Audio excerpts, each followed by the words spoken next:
Hello students, I hope you all are fine. So again I am here with a new video और students इस video में हम order of reaction से related कुछ questions करेंगे. Our question number first is for a reaction A plus B are the reactants, they give us product. Okay, the rate law is given by rate law हमें given है students R is equal to K concentration of A raised to power half concentration of B raised to power 2. What is the order of reaction? हमें reaction का order बताना है. Okay, so student you know very well what is the order. Order क्या है हमारा? Sum of the exponents of molar concentration in rate law equation. So हम directly यहाँ क्या करेंगे? एक्सपोनेंट्स को क्या कर देंगे? ऐड कर देंगे. एक्सपोनेंट यहाँ पर क्या है? Half and 2. So order of reaction आपका क्या हो जाएगा? ऑर्डर ऑफ रिएक्शन क्या हो जाएगा? Half plus 2. तो यहाँ से आपका ऑर्डर ऑफ रिएक्शन क्या हो जाएगा students? 2.5. So this is the order of reaction. कुछ नहीं करना आपने, केवल मोलर कंसंट्रेशन के एक्सपोनेंट्स को ऐड कर देना है. Okay, so you will get order of that reaction. So here order of reaction is 2.5. I hope this question is clear to you. Now students, our second question. Second question is the chemical reaction. हमें chemical reaction given है. Chemical reaction हमारी 2 steps में होती है. Complex reaction है, एक single step में ना होकर रिएक्शन कितने स्टेप्स में प्रोसीड होती है? 2 स्टेप्स में. Okay, so rate low expression should be. यहाँ कुछ ऑप्शंस हमें गिवन है, तो आपको बताना है कि रेट लो हम इसका कैसे लिख सकते हैं. सो स्टूडेंट्स हम कैसे लिखेंगे?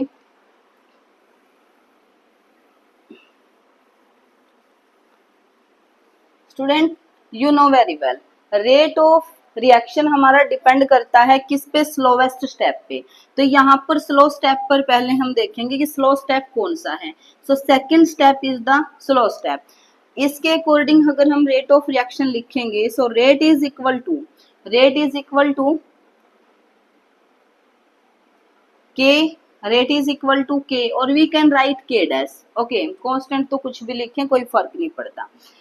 कि concentration of one reactant, here reactant is oxygen, so concentration of oxygen.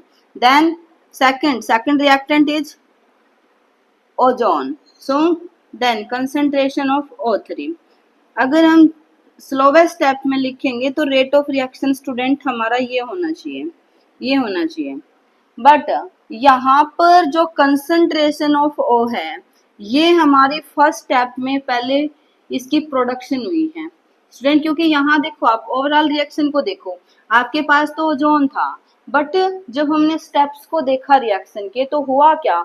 ये जो नेसेंट ऑक्सीजन है, इसका प्रोडक्शन हुआ है फर्स्ट स्टेप में. तो कहीं ना कहीं हम क्या करेंगे? इसकी कंसंट्रेशन तो निकालेंगे, कहीं ना कहीं इसका इफेक्ट तो है रेट ऑफ रिएक्शन पर. तो ये पहले हम क्या करेंगे?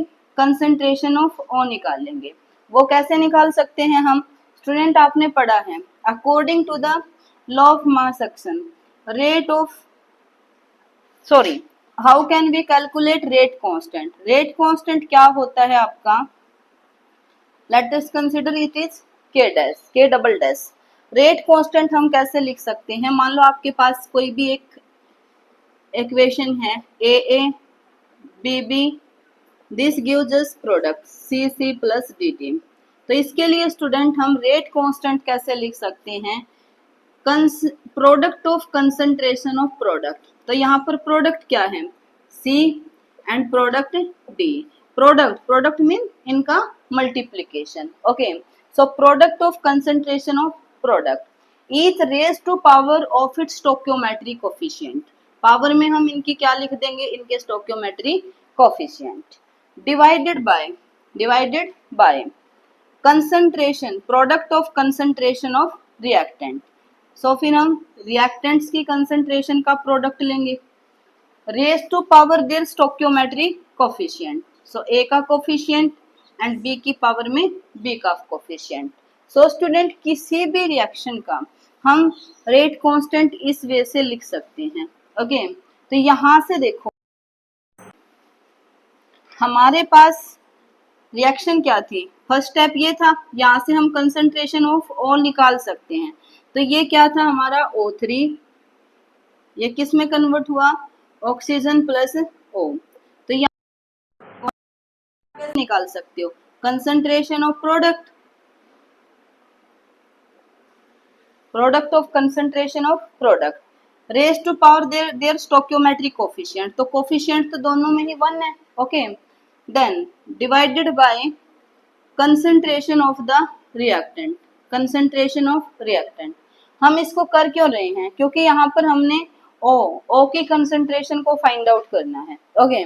सो स्टूडेंट हम क्या करेंगे, यहाँ से ऑक्सीजन को उधर लेंगे, तो K concentration of O3 is equal to, यहाँ पर केवल हम कंसंट्रेशन ऑफ O रखेंगे, O2 को इधर लो, concentration of O2 is equal to concentration of O। तो इस वैल्यू को हम किस में रख देंगे, यहाँ, ओके। तो हमारा, क्योंकि रेट ऑफ रिएक्शन डिपेंड तो किस पे करता है, स्लोवेस्ट स्टेप पे, तो स्लोवेस्ट स्टेप के अकॉर्डिंग हम रेट लो कैसे लिख सकते हैं, रेट इक्वेशन हम कैसे लिख देंगे, इसके अकॉर्डिंग। तो यहाँ से आपने O की कंसंट्रेशन आपने यहाँ से निकाल ली कि कितनी है, ये वैल्यू आप यहाँ पुट कर देंगे, ओके। अब आपके पास फाइनली क्या आया है, concentration of O is equal to K double dash concentration of O3 by concentration of O2, ये फाइनल आ गया है आपके पास।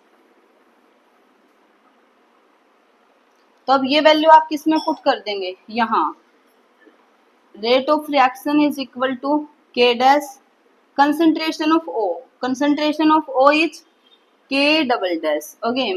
Then concentration of O3 by O2, ये हमने किसकी वैल्यू पुट कर दी, A की कंसंट्रेशन की वैल्यू पुट कर दी, into concentration of O3, okay student, into concentration of O3। तो यहाँ से K डैश एंड K दोनों ही क्या है, कांस्टेंट है, तो मैं इन दोनों को क्या लिख सकती हूँ, K dash and K double dash को मैंने क्या लिख दिया, K। Then O3 1 and O3 power 1, तो दोनों अगर हमारे बेस सेम है तो पावर क्या हो जाएंगी, ऐड हो जाएंगी, so O power 2, then divided by O2 power 1, ऊपर आएगी तो पावर क्या हो जाएगी, माइनस में, so concentration of O2 raise to power -1। So student finally we will get this one is the rate law expression। अब देखें कि क्या किसी ऑप्शन में हमें ऐसे गिवन है, option A no, option B yes, option B हमें गिवन है, so option B is the correct option here, option B is the correct option here. So student आप क्या करेंगे, सबसे पहले हम रिएक्शन का रेट लिखेंगे किसके according, according to the slowest step, okay. तो यहाँ से हम क्या लिखेंगे, concentration of O into concentration of O3, इन दोनों का प्रोडक्ट। अब यहाँ पर ऑक्सीजन की कंसंट्रेशन, इसकी प्रोडक्शन कहाँ हुई थी, इससे पहले स्टेप में हुई थी, तो हम कंसंट्रेशन ऑफ O निकाल देंगे। वो हम कैसे निकालेंगे, क्योंकि हमें पता है according to the law of chemical equilibrium हमारा रेट कांस्टेंट क्या होता है, product of the concentration of product divided by product of concentration of reactant, जैसा कि अभी हमने समझा। तो वहां से हम क्या करेंगे, फाइनली कैलकुलेट करके O की कंसंट्रेशन निकाल लेंगे जो हमारी ये आई थी। उसके बाद हमने ये कंसंट्रेशन की O की कंसंट्रेशन की वैल्यू इसमें पुट कर दी और आफ्टर सॉल्यूशन हमें ये ऑप्शन मिला, okay. So option B is the right option for this. I hope student both questions are clear to you. So thank you. Have a nice day.